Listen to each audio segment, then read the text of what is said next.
Hello everyone, I am Atika and I'm going to talk to you about course MB 2203 Financial Management. On this session, we will talk about ratio analysis. There are so many financial ratios that we can find. However, we can categorize it into 5 categories. First, liquidity ratio, activity ratios, debt ratios, profitability ratio, and the last one, market ratio. This section will focus on liquidity and activity ratio. Let's begin with liquidity ratio. Liquidity is very important in a firm as it measures how much a firm can pay its obligation as it can do. And also the indication for financial distress and also bankruptcy is also because of the low of liquidity. So this ratio can give you the early sign or indication of cash flow problems or business failure indication.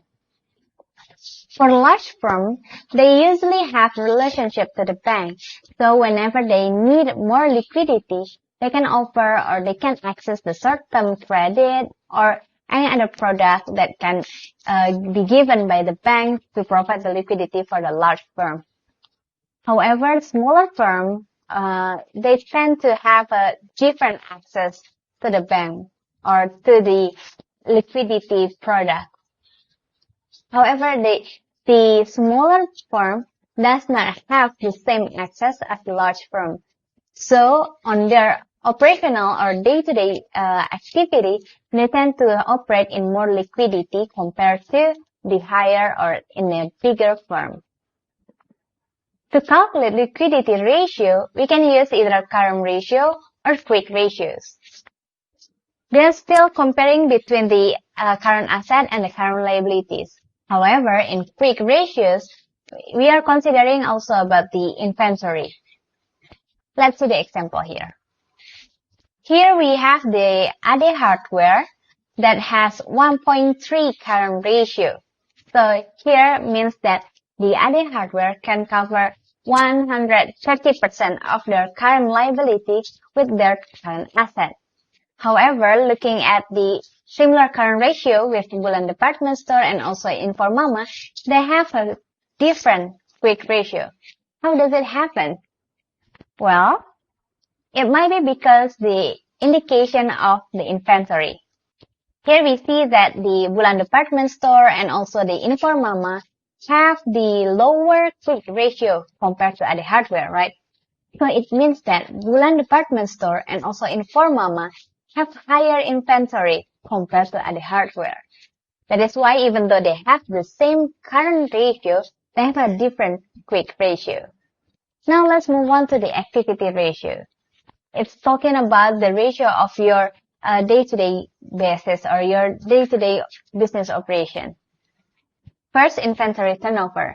It is the comparing of your cost of goods sold divided by the inventory. So this is how much your inventory changes to the sales, right? To the cost of goods sold. However, this ratio is not given significant information if you only see it as one ratio or you compare it with a different industry. Let's say something like this. You have the grocery store, inventory turnover of a grocery store, and then you compare it with the car manufacturer inventory turnover. Then it will not be the same because the grocery store tend to have a higher inventory turnover compared to the car manufacturer, because in every day the changes of the inventory, the sales of the inventory could be higher for the grocery store compared to the car manufacturer. So it's not comparable between different industry. You have to see it in the same industry or in a same company with different time period. Next is total asset turnover. It shows you how efficient your company can use the asset to generate sales. So the higher total asset turnover, the better, or the more efficient of your company then. So the higher total asset turnover means that your company is more efficient. To use total assets to generate sales. Next, still in activity ratios, we can calculate the average collection period and average payment period. The differences here is about the collection period is talking about the current receivable, while the average payment period is talking about account payable. That's all for this session. I hope you can learn a lot and find something useful for you from this course. I will see you soon for the next part. Bye!